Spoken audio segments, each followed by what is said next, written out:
Hello, everybody, ladies and gentlemen, in this room and all over cyberspace, wherever you may be. I hope, since it's Rosh Chodesh, the beginning of the new month after the high holiday season, so I wish everyone a very beautiful month, a joyous one, all in good health. And as some of the Hasidic masters say, this is the time where we unpack all the resources we've gathered through the high holiday season, Rosh Hashanah, Yom Kippur, Sukkot, Simchas Torah. So that may all that go well. So the topic of this class is the Kabbalah of the rainbow, balancing the colors of your life. I've talked about many topics over the years that I've been giving this class, which is now back to 1982. That would make it 34 years. It's a long time. And I don't think I ever discussed this thing about the rainbow. And of course, because the first documented rainbow, is in this week's Torah portion, the biblical story of Noah and the flood. And following the flood, find a fascinating and mysterious and cryptic narrative about how God makes a covenant, a promise, that he would no longer ever destroy the world as he did with the flood, where the entire population of the world except Noah and his family were destroyed due to their transgressions. So God makes a covenant, a promise, a bris, that there will no longer be a flood, there will never be the destruction of the world again. And as a reminder, he says, here is my rainbow that I place in the cloud, that I've placed in the cloud, that this shall remind me, the promise and covenant I make with you today, that I will never destroy the world. So, ostensibly, it sounds like a beautiful story, covenant of peace, covenant of preservation. However, the question really is what is this thing called the rainbow? Now, from a purely human point of view, rainbow is one of those marvels that gets our attention. You see a rainbow, most people look. You know the colors of the rainbow. Now we know there's 7 colors. And it's just a sight to behold. May not last long. Science, of course, describes it as being the refraction of the light. After the rain, the droplets that are in the midst of the atmosphere. So the refraction of light creates the colors, and it's interestingly always the same 7 colors, starting from red, going to violet. The 7 colors. I believe they are red. If I recall correctly, red. I know violet, indigo. I know yellow is in there. Green, blue. What am I missing? Orange. I think it's red, orange, green, yellow, blue, violet, and indigo. Is that how you pronounce it? Indigo. And we'll talk about that as well. But what is it about the rainbow that mystifies us? What is it? And when you read this narrative, and especially when you're familiar with the mystics they say much about the rainbow, which we shall discuss. And it'll be quite surprising, as I was surprised when I first learned about it, the profound relevance of a promise that's made 4,121 years ago. That's when God made the covenant. And it's as relevant today as it was then, if not more. And that's the theme of the discussion we're going to talk about today, the rainbow. And of course the rainbow, not just in the general natural sense of it, but also the rainbow as it reflects in our lives. But a few very obvious questions in the biblical narrative. So, God makes the promise. When you read the verses, it seems a little strange. First of all, why rainbow? I mean, there are many ways to make a sign, a covenant. There are a lot of things in nature God could have chosen. Why a rainbow? Number 1, when the Hebrew is a keshes. Number 2, it appears from the verse that God says that I may consider destroying the world again, but I will see the rainbow, so it will remind me. Does God need a reminder? Is his promise not enough? It literally says it will remind me of my promise to you. And when you read it even closer, you see, let me just pull it up so you can read it. Just go to the actual verse. Here we are. I'll read the actual verse. He says, and God said, this is the sign of the covenant that I give between me and you and every living being that is with you to generations forever. So clearly it's something for all time. I have set my rainbow in the cloud. Right there, what does that mean? My rainbow in the cloud. And it shall be a sign of the covenant between me and the earth. And it shall happen when I place a cloud over the earth, and the bow will be seen in the cloud. I will remember my covenant between me and you and every living being among all flesh, and the water shall never again become a flood to destroy all flesh. And then he repeats, and the bow shall be in the cloud, and I will look upon it to remember the everlasting covenant between God and every living being among all flesh that is on earth. And God said to Noah, this is the sign of the covenant that I have confirmed between me and all flesh that is upon the earth. So besides the elaborate and seeming redundancy, what is the point of remembering? So why a rainbow? What is the significance of all of this? God wants to not destroy the world, just don't destroy it, and that's that.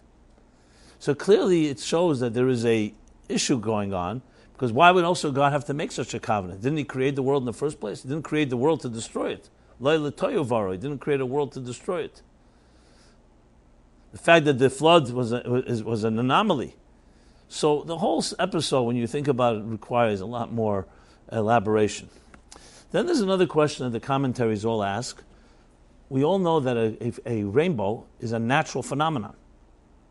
After a rain, as I said, due to the droplets that refract the light of the sun, you have like a prism. Like if you shine the white light through a prism, it bends the light, it refracts the light, and you see the colors. We can create artificial rainbows. So it's basically a natural phenomenon, part of the laws of nature. Here, it appears as if the rainbow is some type of miraculous creation of God created to show a sign. It's a natural phenomenon every time it rains. So are we to say that every time we see a rainbow, that's a moment where God was about to destroy the world and the rainbow came to remind him? It's a natural phenomenon that precedes the story of the flood. Anytime it rained for the first 10 generations between Adam and Noah, most likely there may have been a rainbow. So the commentaries all wonder, what exactly is this going on? So there are commentaries that say that the rainbow existed in nature before the story of the flood, or post-flood, before the covenant, and God simply chose that natural phenomenon to be a sign. Others say that before the flood, there actually was no rainbow, either due to the fact that the clouds were too thick or that the light was too weak. They say there was a change in nature, and the natural circumstances before the flood did not allow for rainbows to appear. Just to give you the extremes of commentaries. And then there's in between all types of different commentaries. Some say it was a rainbow, but no one noticed it because it wasn't significant. So I won't go through all, but there's basically 5 interpretations that Don Isaac Barbanel, the 15th century sage, who was actually part of the Spanish expulsion in 1492. He cites some of the commentaries, and there's the Nachmanides, and there's Akedes Yitzchak. There's a whole bunch of commentaries that Tzemach Tzedek also cites them. So there are sources that elaborate on this topic, which only deepens the mystery of what exactly is this rainbow. And just to throw another monkey wrench into it, if you look in the Pirkei Avot, you'll see a statement that says 10 things were created sunset, Friday evening before Shabbos came, Ben Hashmoshes. And one of them, Keshes, the rainbow. Clearly the rainbow was created the 6th day of creation, at the end of the day, which only, as I said, deepens the questions here. Why so suddenly now the rainbow has significance? And if it was created then, what was the purpose? And why was it created like the end of the 6th day? Why is it just not a process of a natural phenomenon, as I said? The rainbow is just an outgrowth. To say the sun was created, the moon, okay. To say that the animal was created, the human being was created. But the rainbow is just simply a result of natural phenomena. When they converge, create rainbows. So to answer all these questions in one fell swoop, we have to really begin with a preface, something even more important and fundamental. In Judaism in general, and Torah specifically, every experience, every phenomenon, including a natural phenomenon like a rainbow, is more than meets the eye. because it's not just some type of accidental thing. Everything has deeper meaning. Because based on the Take a Baal Shem Tov, a statement from the Baal Shem Tov, the great Hasidic master, founder of the Hasidic movement, he says that everything that a person sees or hears is a lesson in your life. In other words, life is fraught with meaning wherever you go. Even things you haven't planned, spontaneous, surprises. Everything that you encounter in life, whether it's a person, an event, an occurrence, a natural phenomenon, if you're seeing it, there's some lesson for you. Now, if you think about it, that's a tremendous way of looking at life. That means that life constantly presents something exciting and something meaningful and something relevant to your life. With that type of attitude, nothing should ever be monotonous. Everything was given to you for a reason. So you may have a dilemma you're struggling with, and you're looking for answers everywhere, and the answer may be right in front of your nose. It may be the cab driver has something to say to you. It may be look up to the sky. Maybe it's a rainbow. Maybe something else. So this, in a way, turns life into a completely different type of experience. Everything is an adventure, but not just an adventure, it's an adventure about you. Mishnah, in the Talmud, it says that a person, every human being was created an individual. Animals were created like a herd. It wasn't one cow, it was a group of cows. It wasn't one crocodile, it wasn't one bird. It was the entire species. When it came to the human being was created yechidi, that's the expression in the Talmud, individual. Why? In order to teach us our responsibility, that we can't say, oh, we're part of a group, I won't do it, someone else will do it. It's about the serious responsibility that each of us has to say, Chayev Adam Lema, a person is responsible to say the entire world was created because of me. Not out of arrogance and narcissism, everything is about me. On the contrary, that everything that happens is there for me to do something about it. So you see God forbid, injustice, or you see something positive, is a lesson there. You have to act. We're not just bystanders. We are dynamic participants in the unfolding drama of life itself. This is quintessential Jewish thought. And it really taught this to the human race. We're not passive bystanders. We're part of the whole reality.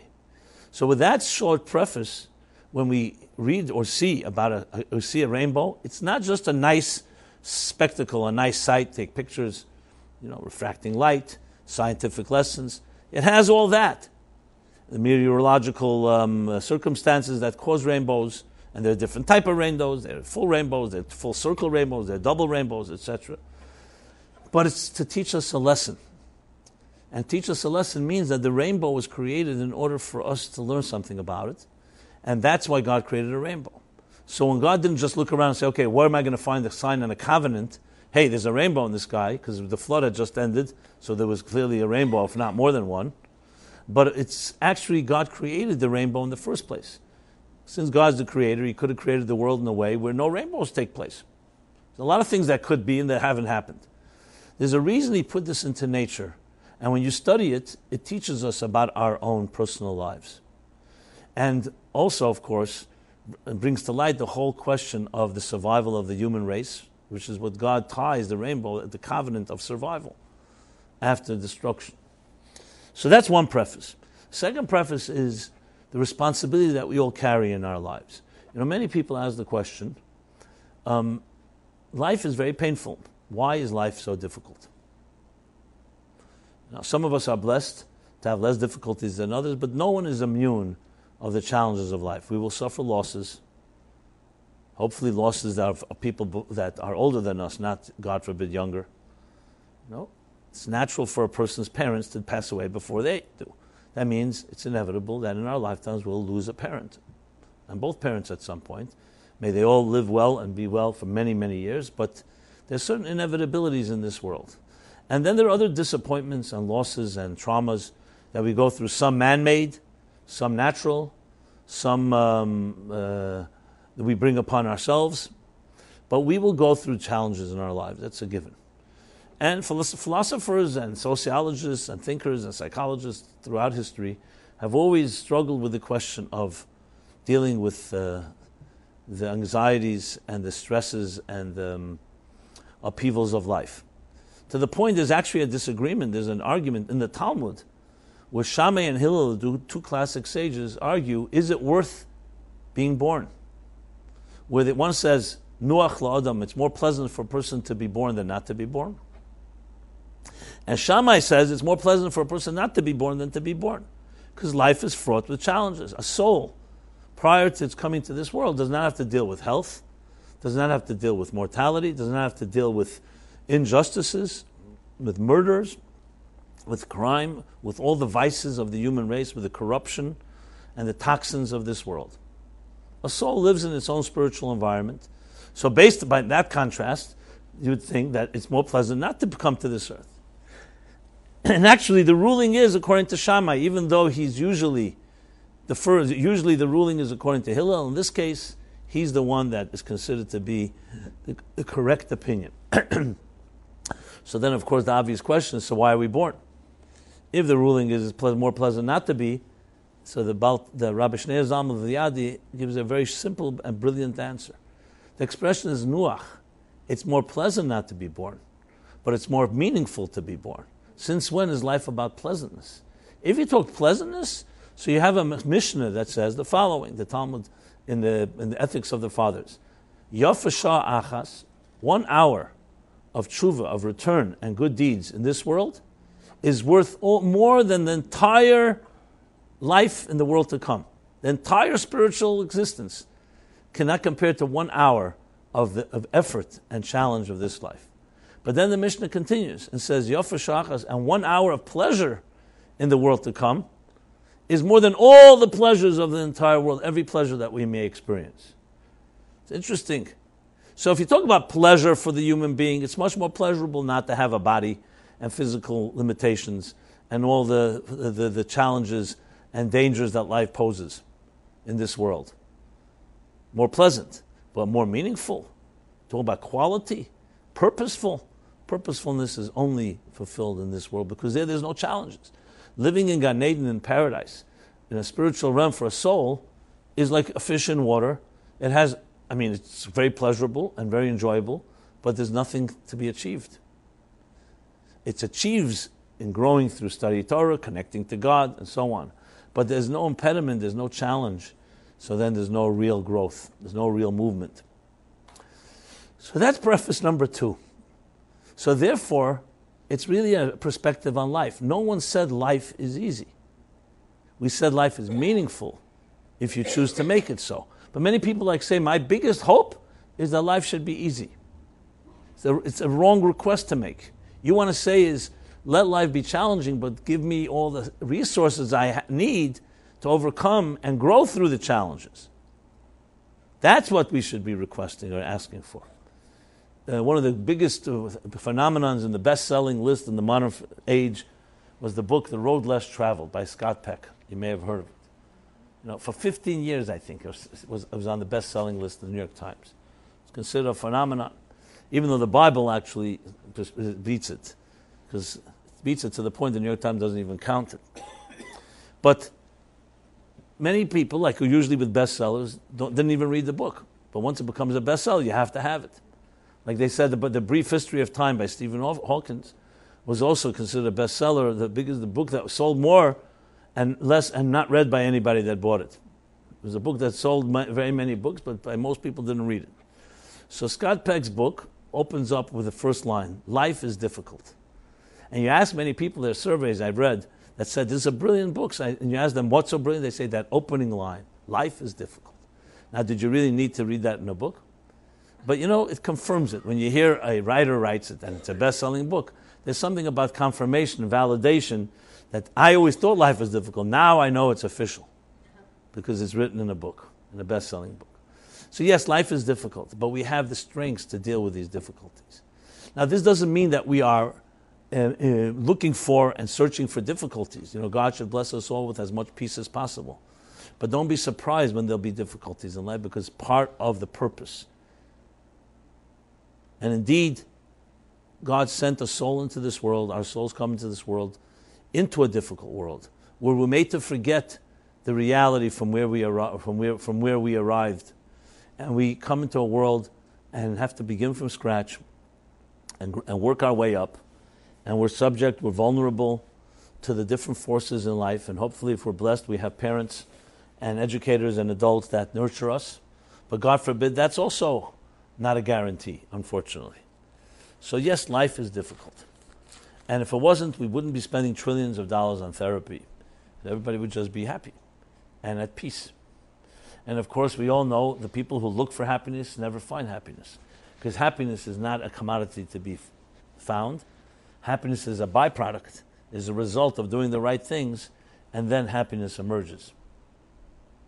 It's a topic I'm going to talk about in the coming weeks. One of the classes I will discuss this.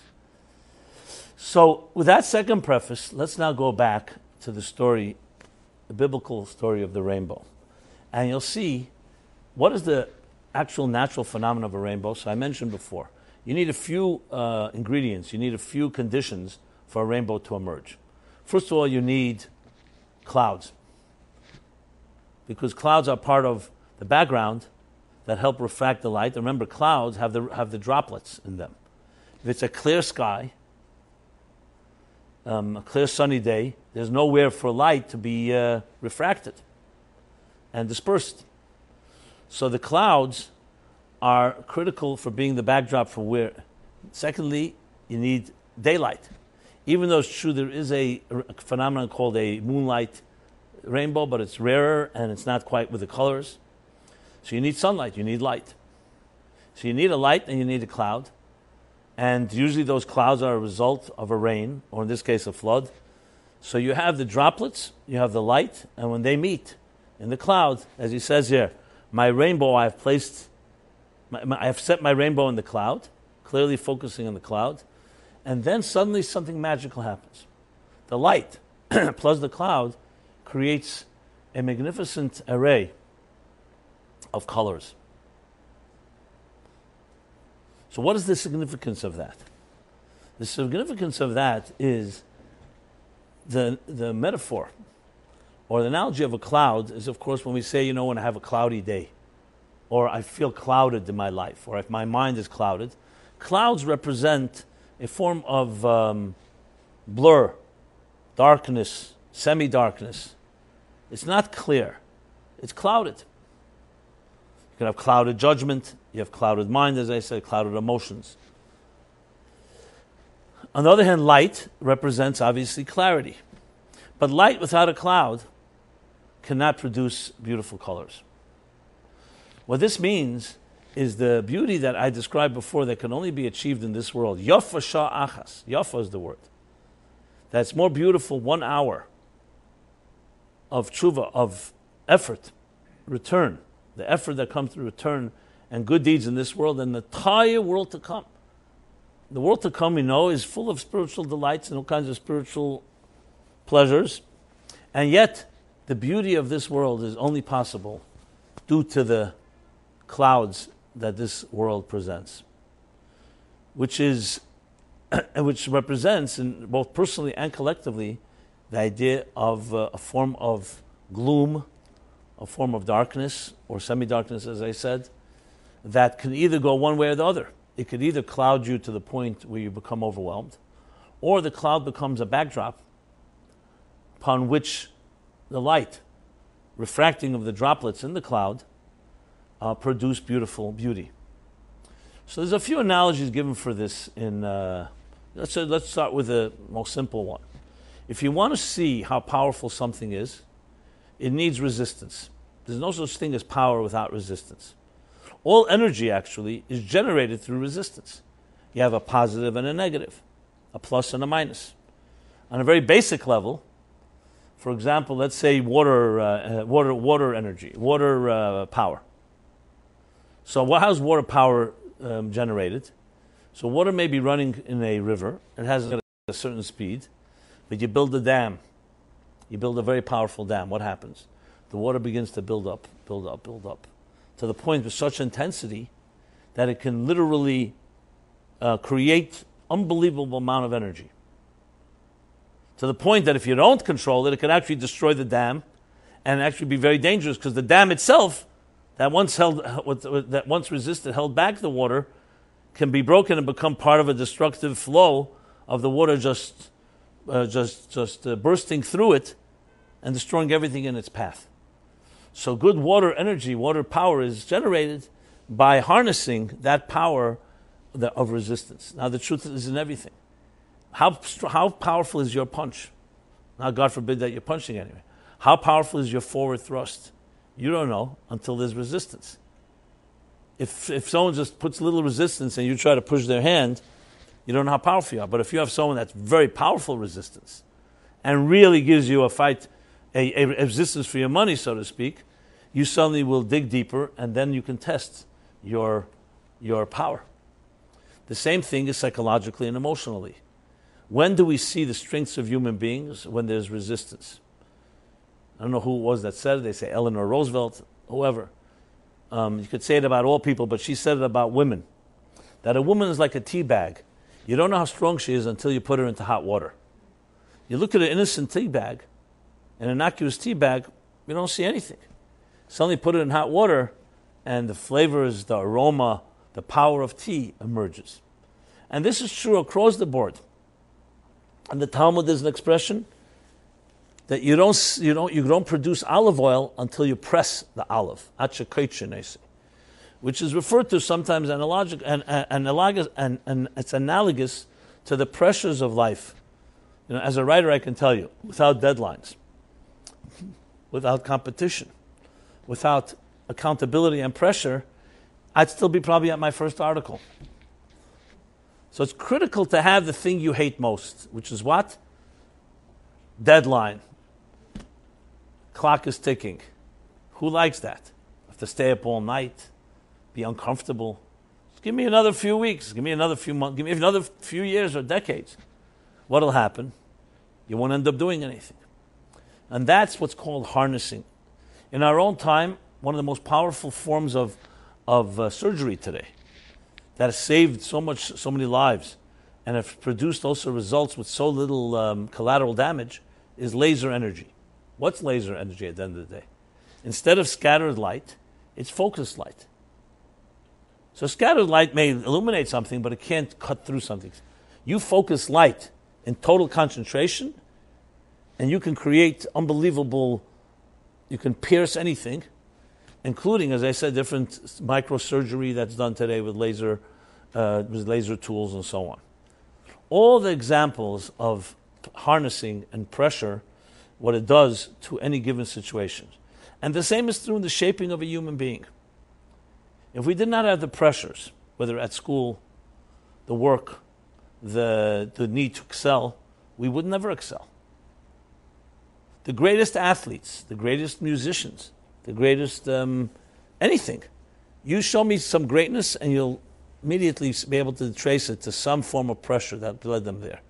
Either an opponent, an athlete that gave them a real run for their money, some humiliation, some loss, learning from our mistakes. The list goes on. I don't know if I have to elaborate any further. What does it all come down to? Where is it seen in a natural phenomenon? That's the clouds of our lives. That's the way you create colors.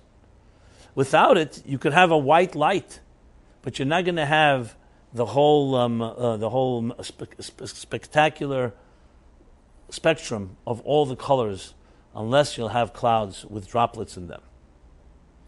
And the sun represents, as I said, the light that produces it, but it must have the resistance of the cloud to create the rainbow. So obviously, therefore, it's very appropriate that what was the flood all about?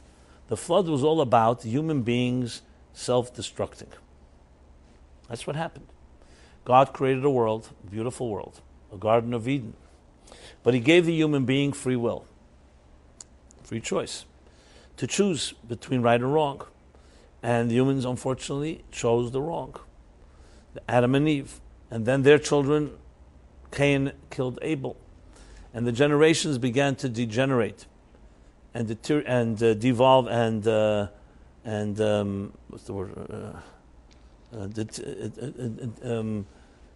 Things got worse and worse till 10 generations later, the end of the last week's chapter, Genesis, God said, look what's happened to my world. I entrusted it to the human being. I gave them all the resources. I gave them all the blessings. But they messed it up. not as many people think God suddenly regretted, even though it says the word regret, but he was not regretting. Of course he understood. He gave human beings free will, but he saw self-destruction. He gave us the ability, the right, the choice to be able to self-destruct. Mala aretz chamas. The world was filled with crime. And what kind of crime? Crimes of man against man. Murder. Greed. To the point that literally the human race self-destructed. And it was important to state this for the record because God wanted to show generations to come what humans can do to themselves when they're not disciplined. And you see it throughout history. Every empire has fallen on its sword. The Roman Empire, no one ever thought would go anywhere. But end of the day, greed, selfishness, self-interest, that's not harnessed and that's not found some type of mutual higher cause will self-destruct. And not one empire has survived. Not one. Not the Egyptian Empire, not the Assyrian Empire, not the Babylonians, not the Persians, not the Greeks, not the Romans, and not the Ottoman. No empire survived. Many people attribute, actually, the United States to its success, and some also argue to its failure, to the basic principles of the Declaration of Independence, which was nothing mentioned there about self-interest. Nowhere does it say that we're building a country in order to make a lot of money. We're saying this country is built on the principles of the Bill of Rights, the human rights, that we are all created equal, and we have inalienable rights to the pursuit of happiness, the freedom of expression, of religion, and so on. If you think about it, it's the only institutionalized country until the first institutionalized country that institutionalized the basic principles that there's a God, there's a creator. And not dictating religion, but dictating that by the virtue of this creator, we all are equal. And no one can say, I'm the monarch or the church leader that's better than thou and closer to God. And that many attribute to the success of this empire. And many say when you lose that, you become too materialistic, you'll destroy. Capitalism is not divine. Every system has died till now in history. So why should our system not? Unless we're able to transcend our self-destructive capacity. So God wanted to show, right in the beginning of the Bible, He created the world with all its beauty and then showed what human beings can stoop to. And then came the flood. The flood was not a punishment. The flood was cause and effect. The ultimate clouds of humanity is when human beings become corrupt. You'll find many historians, when they describe Nazi Germany, they'll say the clouds began to descend on Europe. The word clouds you find all through the Dark Ages, fascist empires. Clouds are always the words used. The clouds began to cover up, because clouds are that metaphor for blurry, for confusion, for darkness, for shrouding things.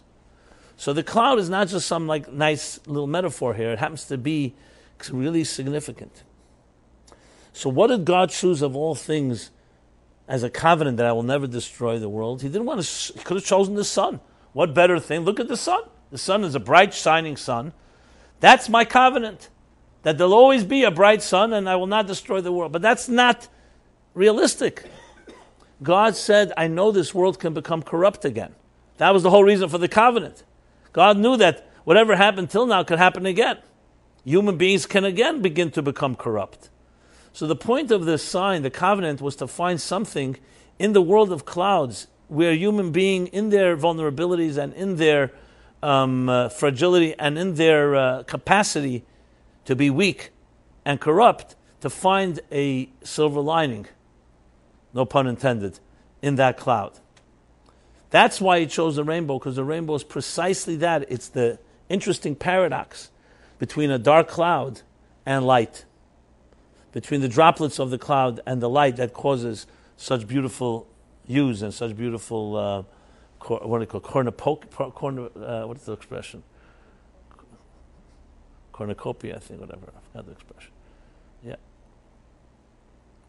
And that's what he chose. Now, this has tremendous significance to us personally in our own lives as well. Because we too have both as that individually and collectively. You could ask the question, what really preserves us from killing each other? We know self-interest is a very powerful force. Self-interest means me more important than everybody else. Why do we coexist? So some people say, okay, because part of self-preservation is you better coexist with others or they can kill you if you're going to kill them. And yet we do see societies that have self-destroyed. So what really is where's the check and balance? So God provided to us over 4,000 years ago. He says is the rainbow. I'm not looking for perfection. It's fine to have clouds. But ultimately, the promise I make to you, the covenant is, that if you use your human weaknesses and your human nature, though it could be cloudy, but you understand that there's a purpose in it, because I'm sending your soul into a world that has clouds and darkness, in order for you to discover deeper light. That is the secret to ultimately not the self-destroying. If you think you're a self-made person and you forget about your mission, then you're opening yourself up to the dangers of true self-destruction. So in a sense, the rainbow is exactly what we are looking for. We're not looking for the perfection. We're looking for something that comes out of the clouds of our lives. But what comes out is the beauty and the colors. Now, if we had very beautiful lives where a person, let's say, was a tzaddik, they never sinned, they never transgressed. So it would be a very nice life, but it wouldn't be very colorful, right? It wouldn't be rainbow. What do they say? That I want heaven for the climate, but hell for the company. And that's a joke, obviously. Why? Because heaven is very beautiful. But if you want a little excitement, you need hell. Because in heaven, everybody's a saint. It's not a lot of fun, so to speak. It's not colorful. The truth is it is, but from our perspective, it's not colorful because a person who's a straight shooter is always so-called vanilla, always white light. You want colors, you need to have challenges. You need to have situations where you're tempted and you overcome a temptation, where you may be seduced and you stand strong. That's where the colors of life emerge. So the rainbow is actually a perfect metaphor and a perfect example of a covenant. And that's why it says that God needs to be reminded. Not that he needs to be reminded. Of course he made the covenant. He knows what he's promising not to destroy the world. Obviously he created the world. He doesn't want to destroy it. But he's trying to say is the following. That there's going to be plenty of times in history and plenty of times in your personal life where you may do things to yourself that are very destructive. And there may be a consideration that maybe you don't deserve to continue with the blessings that you were given. Maybe you should be allowed to self-destruct. God says, I won't let you self-destruct. Not individually and not collectively. Because I will always show you that there's a rainbow. I will be reminded, just as you will be reminded, that there's a rainbow in everything. And if you turn it around, you can find beautiful colors in any given situation. So in Hasidic thought, and based on Kabbalistic thought, the idea of a rainbow is Tiferet, Tiferes. You have Chesed, Gvura, Tiferes. If you're familiar with the 10 spheres, so you have the 3 intellectual, then you have the first 3 emotional. Chesed is love. Gvura is discipline. Chesed is like the sun, and Gvura is like the clouds. Gvura conceals. Gvura is a tzimtzum, is a concealment. Chesed is a revelation, it's a flow. And what do they produce? Tiferes. Tiferes is called beauty. They actually have colors. Blue and red. Chesed and Gvura, blue and red. Sometimes bluish white and red. And together they create the combination called Tiferes. Tiferes is either a combination of all 3 colors, green as well, or all 7, which I'll soon discuss.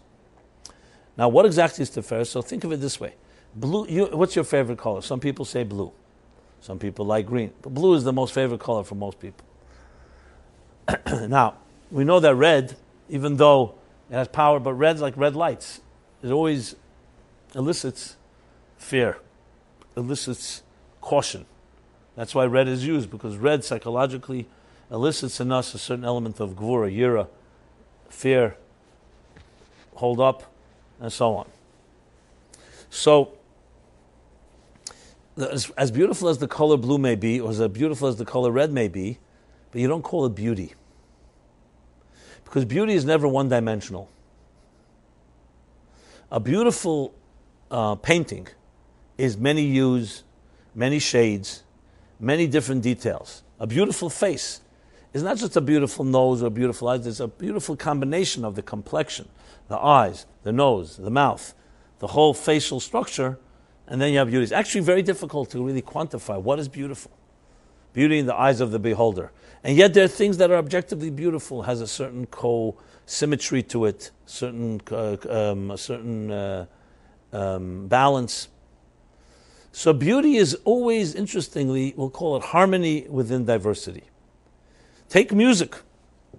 You can have a beautiful musical note, but how long can you listen to one note? It'll become monotonous and noise at some point.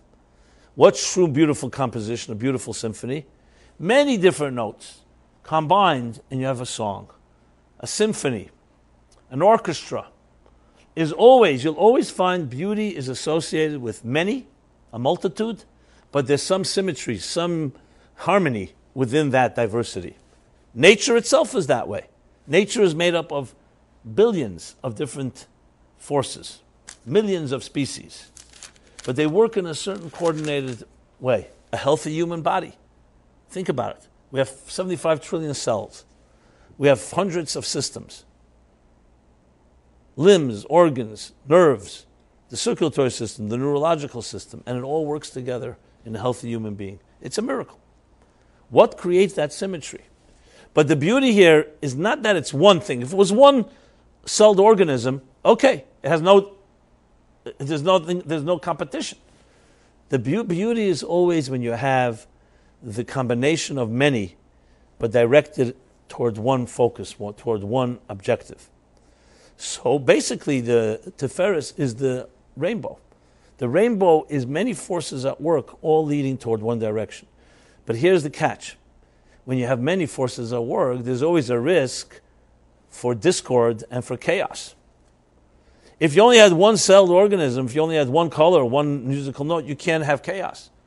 Because there's no competition, as I said. There's no one competing for anything. There's only one sound. So that's the interesting twist. That for there to be beauty, there has to be the potential for ugliness and for chaos. And this is actually hinted to in last week's chapter. When God creates the world, it says, day 1, day 2, and day 3. So what does it say? Every day it says that God saw what he created and said it was good. Except on day 2. That statement is not made. V'yara l'kim kitov does not stated on day 2. Why? Day 2 was the creation of the heavens, the firmaments, the higher waters and the lower waters were separated. Why is that not good? So the Medrash gives a powerful answer, which also connects to the whole rainbow theme. It says, day 1 is the creation of unity. Let there be light. It's the sun. It's chesed. That's Sunday. That's why it's Sunday. Sun. The sun actually was created day 4, but light. So what you have is unity. The only thing that dominated was Yom Echad, the Achdus, the unit, divine unity. Day 2 was this creation of separation, of two-ness, of a duality. As soon as you have 2, you already have potential for machlekes, for chaos, for discord, and ultimately for divisiveness. It's not necessary, but potential. Day 1, there can be machlekes, there can be disagreement because there's nothing to disagree with. There's nothing else exists. It's like one opinion. Day 2, there are 2 opinions. That's why you can't call it good, because we don't know how it's going to turn out. Comes day 3 and says, I unite the 2 different forces into one unit. I hear the opinion of one, I hear the opinion of the other, and I come away with a mediation, a reconciliation. So like we say in the morning prayer, that Shnei Ksuvim Machishim Zeh Zeh. You have 2 verses that contradict each other. Uba Kosav Ha Shlishi. Comes the 3rd verse, Machriya Beineim, and it reconciles between the 2. This is what Jews call Shalom, the greatest blessing. What is the greatest blessing? Shalom. Shalom Aleich. There should be peace. Lo motza Kodesh Baruch Hu keli machzik bracha el hashalom. God could not find a container that contains peace. Contains blessing, accept peace. Barchenu avinu, kulanu krechot. When we're one, that's when the blessings reside. Shalom. Now, what is shalom in Hebrew? Peace in English can be also mean the absence of war is peace. But no, shalom in Hebrew means much more than the absence of war. It means a state of wholesomeness. Shalom also means completeness. And that's the day 3. So day 1, you have one color, one sound, unity. Day 2, you have 2, which is necessary to achieve beauty, but you still don't know which direction it's going. And day 3 creates the harmony within the diversity. Tiferes, the rainbow. And that's why you find the number 3 so prominent in Jewish thought. You find the Bezdin, the court of law, is 3. You find that in the Talmud, in Shabbos, it talks about Shavuos, when the Torah was given, a whole list of 3s. In the 3rd month was given the Torah that's made up of 3, Tanakh, Torah, Nevi'im, Ksuvim, to a nation of 3, Kohanim, Levites, and Israelites. It was on the 3rd day of the week. In the 3rd hour, not 3rd day of the week, I'm sorry, it was Shabbos. It was on the 3rd, in the 3rd month, on the 3rd, a whole bunch of 3s that related. Because it's not just a number, because 3 represents the rainbow. It represents diversity. Now, when you have one color, you have one type of person on earth who's a goody-goody, a great guy, a great woman, excellent. But you don't have the purpose for what this world was created. And that's the Yofa Sha'achas. God says, you want beauty? You need to come down to a world where there's clouds, and sometimes very dark clouds. And that's where beauty is created. You're not going to find beauty in a clear sky. You're going to find it in a dark night, in a dark day, when there's clouds. The day after the flood, which demonstrated how bad people can get, how self-destructive they can be. And yet, here's what I show you. I will look up into the heavens, and you look up into the heavens, and here's my covenant. I've created beauty in clouds. That will be the covenant that will remind us all of what we can achieve, even when things are challenging. So how does that translate in simple English? It translates that we have before us the secret of really the purpose of why we're here in this world. To know, first of all, there will be clouds. Rest assured, there's no human being that will not have a cloudy day. And there'll be many clouds, and they'll take on different shapes. 2 things can happen. You can get overwhelmed and say, what can I do? Or you can realize the promise God made in this, as kashti nasati ba'anon, he says. That's the word. My rainbow, my divine rainbow, I've placed in this cloud. Find it. You're not going to find it in heaven with souls without a body. You'll find it in this universe that's full of diversity, with potential for conflict, with potential for discord, for potential for divisiveness. But you could be wiser and don't let the diversity that I've created deceive you. See it as a challenge for you to bring together different forces and create beauty. And how many different forces are there? 7. There's 7 structures, 7 days of the week, which correspond to the 7 emotional spheres. Chesed, Gvura, Teferes, Netzach, Chayid, Yesod, Malchus. The 7. And each one of them is one of the colors that I mentioned before.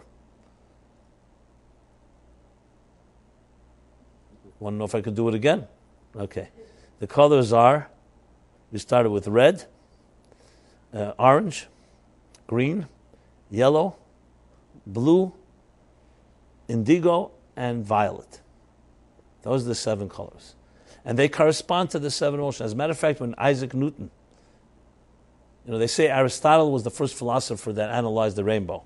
But he's not the first. Anyone reading Bible knows the rainbow plays prominent, and all the commentaries talk about it. But later, as scientists begin to develop, Isaac Newton first defined 5 colors in the rainbow. And then he recognized 7, when you break it down, which correspond, by the way, to the 7 notes in the musical scale, and to the 7 days of the week. And those that know the Kabbalistic mystical picture, the 7 emotional faculties, divine faculties. So the rainbow doesn't begin on earth. The rainbow begins in the cosmic levels of diversity. Just as God created 7 days in the week, he created 7 dimensions. And we have generally 7 emotions. If you're familiar with my Omer book, the spiritual guide to counting the Omer, so I delineated 7 times 7, 49. Each one has a role to play. And there's no healthy human being without all 7. Someone says, I have love. You could think, I have love. What else do I need? No. Love without gevura, without discipline, can be as destructive as discipline without love. I'll give an example. We call it gevura's gshamim, rain. This is the gevura of rain.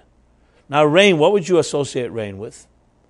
Usually it's water. It's a blessing, right? The blessing of rain. But rain is a blessing if it comes in raindrops. If it comes like a flood, it destroys the field just as much as a drought would destroy the field. Maybe even worse. Because it completely destroys everything. That's why you have the story in the Talmud in Tainus when Noach, B'chene Hamagel, prayed for rain. So the rain started after a drought and became coming down in buckets. So he says, Reif Teva en Yechel Makabel. Such abundance of goods we cannot receive, we cannot contain. So he had to have a second prayer that the rain should come as raindrops, drop by drop, so the earth can absorb it before the next drop comes. So love is a beautiful attribute. But if you don't have the gas without the brakes, you can destroy your children with love. You give too much. You give in ways they cannot contain.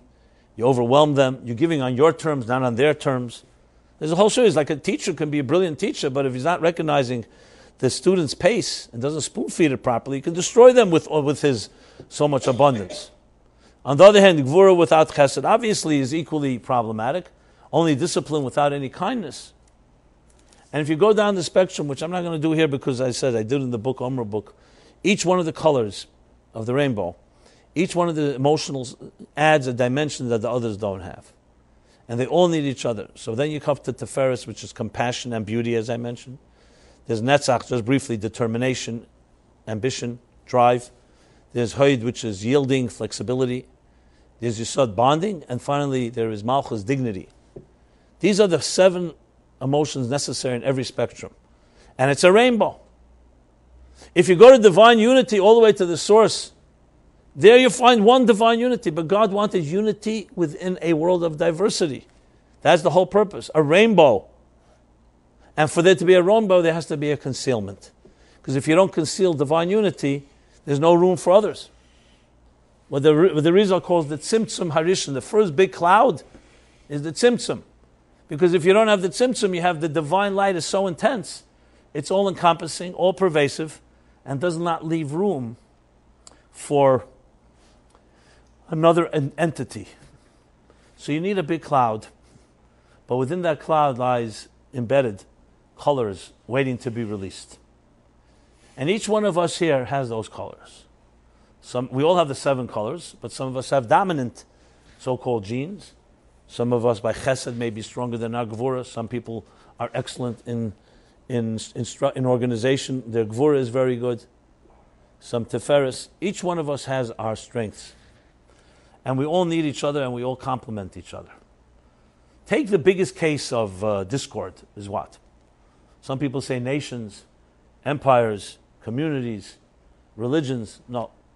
The biggest place of discord is marriage. That was the first machlekes of all, Adam and Eve. He blamed her, she blamed him. They both blamed the serpent. They all blamed God. A lot of blame going around, a lot of finger pointing. Because it all begins with what? A very simple problem, or also blessing. It says God created the human being as one androgynous entity, male and female, in the divine image. Okay, great. One entity can't really argue with each other. But then God did something that changed history forever, and till this day we have marital therapy as a result. Remember, all industries, by the way, that we have today were all born in the Garden of Eden. The garment industry, after they ate from the tree, that's when they wore garments for the first time. And obviously the food industry, and of course here is the marital therapy industry. What was happened? So God said, I will separate the male and female into 2. And then they will seek out each other because they are part of one whole, soulmates. But as soon as you separate, you right away leave room for conflict. It would have been a lot simpler if you only married yourself, basically, so to speak, or someone that's a clone of yourself. But that's not how it works. That's not how it works. Even though we're soulmates, fundamentally, but we grow up in different homes, and we may not know each other, different cultures sometimes, and different attitudes. And the stage is set for every type of conflict possible, because not that you can't argue with your brothers and sisters as well, but definitely a stranger. And yet we're expected, as much as it's kosher kriyas yamsuf, as a marriage, which means as difficult as the parting of the sea. Why? Because land and water are opposites. And man is land and woman is water. So it's difficult to part, but God said, I give you the power that I have, that if you work on it, you'll find the rainbow. You'll find the colors. If you don't work on it, and you're lazy or self-absorbed, then obviously everything's going to bother you. She's not like me, he's not like me, and everything down to whether you squeeze the toothpaste from the middle of the tube or the edge of the bottom of the tube is going to become an issue. But if you look through the cloud, I separated them, the man and female, for a reason, just like I created at Tzimtzum for a reason, just like I send the soul down to this earth and conceal the divine spiritual presence of the soul from us. There's a reason, because in this cloud is the beauty that you cannot achieve had you just been one. That's the challenge. Here you have a woman that a man may never understand, a man that women definitely find, inferior or complicated or simplistic, however you want to put it. And the battle goes on. You know the joke going around Silicon Valley about the computer, whether the computer is male or female? You're familiar with that one? So initially, they come up with the fact that what is a computer? So someone says it's definitely a male. Why? Because it's filled with data, but it's clueless. Okay? That's one approach. Now, then comes the other way around, is that that it must be female, because no one can understand it except its creator. And one computer and one woman speaks to another, and no one else can understand, only programmers. Only women can understand each other. But then on the other hand, a computer is like a male. Why?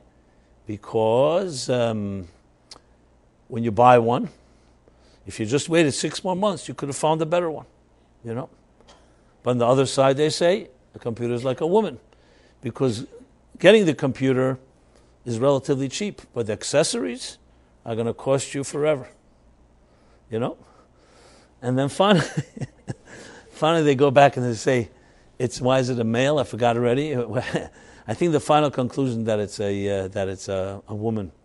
Why? Because a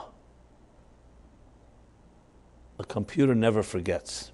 You do one thing, it's recorded forever. Okay, so there you have it. Now you can have the men use it to the one side of it, the women will use the other side, but that's obviously not the point. The point is to create a rainbow. So you'll find throughout life, you'll find this theme. You begin with something unified, then it splits into parts with a potential for chaos, potential for divisiveness, potential for discord and war, or the potential for beauty. Can you imagine a beautiful family sitting around a table? And everyone is absolutely different. This one is more cerebral, this one's more emotional, they have different approaches. This one's pro-Trump, this one's pro-Hillary. I didn't want to even get there, but I couldn't resist. And this one's pro none of them or against everybody,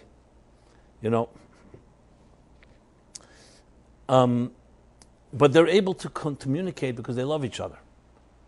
And everyone sees that others have a contribution to make that I may not pick up on my own, because that person has a perspective I wouldn't have. Obviously, it requires security and it requires a certain being at peace with yourself. Because if you feel threatened or you feel insecure, you feel someone's taking something away from you or criticizing you, it's going to be hard for you to coexist with others. But it's not an impossible scenario. I'm sure we all can envision it. Now, of course, what happens is you say, I'm ready for that, but the other person starts fighting. Okay, I'm not going to get into who's the problem. But the bottom line is, there is beauty. There is rainbows to be found in the clouds. So it's not just a covenant made 40,121 years ago. It's a covenant being made every moment. and you see the rainbows everywhere. Sometimes you see them physically, after a rain, but sometimes you see them spiritually or psychologically or emotionally, if you're looking close. I can speak and tell you that one of the greatest gifts in my life is the people I've met, the people I continue to meet. I can't tell you how much joy it brings to me when I meet diversity, because I see the colors that God's created. Now, I don't always agree with somebody, and sometimes adamantly disagree. And I'm not talking about now someone doing anything destructive or harmful. We're talking about the diversity. But nevertheless, there's a diversity, and it's fascinating. 7 billion people on this earth, no two look alike. No two snowflakes alike.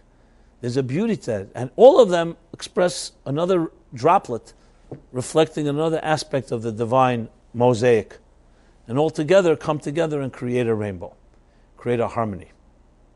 Now, obviously, I say again, this doesn't give anyone a license to do things that are destructive or criminal.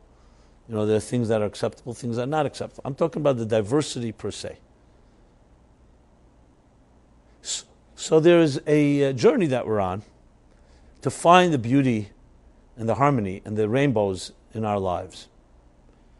Now, it's interesting that after the flood, part of the rainbow, they call Rainbow Coalition, the first Rainbow Coalition was 7 Noahide laws that were given to Noach after the flood, that were meant to be the bedrock and the foundations of civilization. 7, like the 7 colors of the rainbow.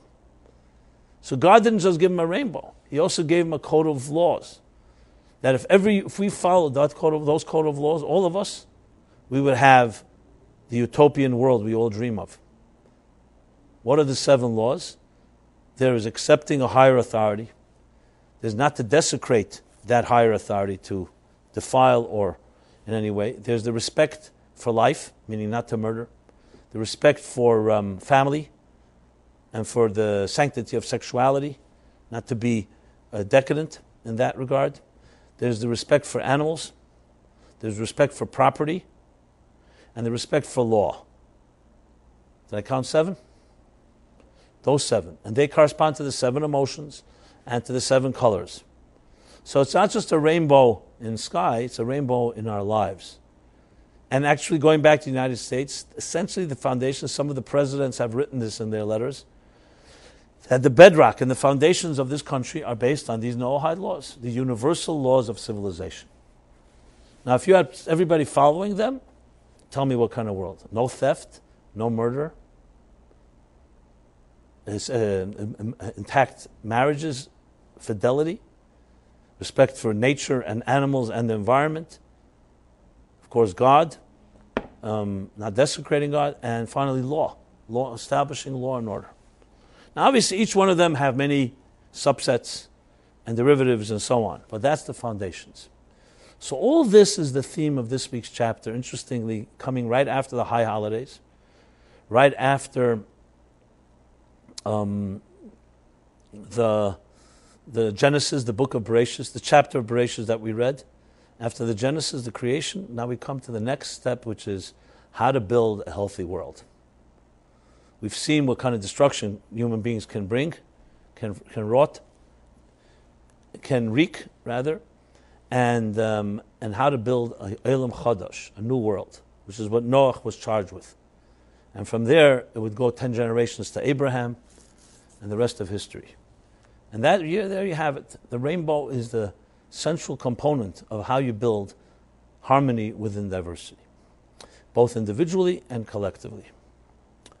So, let me conclude with a blessing to everyone. We should have a very blessed year, a blessed month, blessed life, and recognize both within yourself, even the conflicting voices you may have, as well as with others, family, children, spouse, community, and obviously nations and empires and the entire world, to always recognize that we're looking for that harmony within the diversity.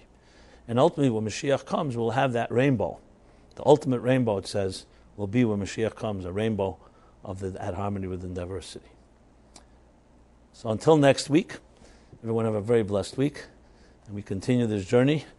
Please stay in touch, meaningfullife.com, and Any way we could help, we're all part of this diversity. Everyone have a very blessed week. Be well.